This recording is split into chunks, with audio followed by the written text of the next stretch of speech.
കൊച്ചു കൊച്ചു സന്തോഷങ്ങൾ എന്ന ചിത്രത്തിൽ ഇളയരാജയുടെ സംഗീതത്തിൽ ഗായത്രി അശോകൻ ആലപിച്ച ഗാനവുമായാണ് 100% നീതി പുലർത്തിയ ഒരു പെർഫോമൻസ് ആയിരുന്നു. മിസ്റ്റേക്ക് പോലും വരാതെ പാടി പെർഫോമൻസ് ശ്രീലക്ഷ്മിയുടെ ഒരുപക്ഷെ ഇതായിരിക്കും. ഇന്നലെ എന്ന ചിത്രത്തിൽ ജി രവീന്ദ്രനാഥിന്റെ സംഗീതത്തിൽ KS ചിത്ര ആലപിച്ച ഗാനവുമായാണ് സെബാമോൻ ഇന്ന് ടോപ്പ് സിംഗർ. ബുദ്ധിമുട്ടുള്ള ഒരു പാട്ട് മോള് പാടാൻ കാണിച്ച ഒരു ധൈര്യം, ചില സംഗതികളൊക്കെ ബെസ്റ്റ് ആയിരുന്നു പാടിയതിൽ. ഭാഗ്യമുദ്ര എന്ന ചിത്രത്തിൽ KJ യേശുദാസ് ആലപിച്ച ഗാനവുമായാണ് വേദികക്കുട്ടി ഇന്ന് ടോപ്പ് സിംഗർ. ഇങ്ങനെ കാര്യങ്ങളൊക്കെ കറക്റ്റ് ആയിട്ട് പാടുന്നത് എങ്ങനെയാണത്?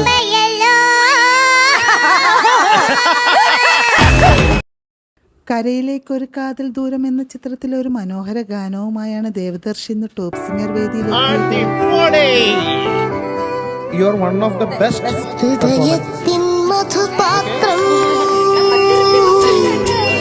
ഹൃദയത്തിൻ മധുപാത്രം M ജയചന്ദ്രന്റെ സംഗീതത്തിൽ KJ യേശുദാസ് ആലപിച്ച ഗാനമാണ് താരം മനോഹരമായി നിറയുന്നു സഖിനിയെ മൃദുദേവതയായ അരികിൽ നിൽക്കേ, അരികിൽ നിൽക്കേ. ടോപ്പ് സിംഗർ വേദിയിൽ വരാനിരിക്കുന്ന ഈ മനോഹര ആലാപനങ്ങളും മനോഹര ഇത് പ്രകടനങ്ങളും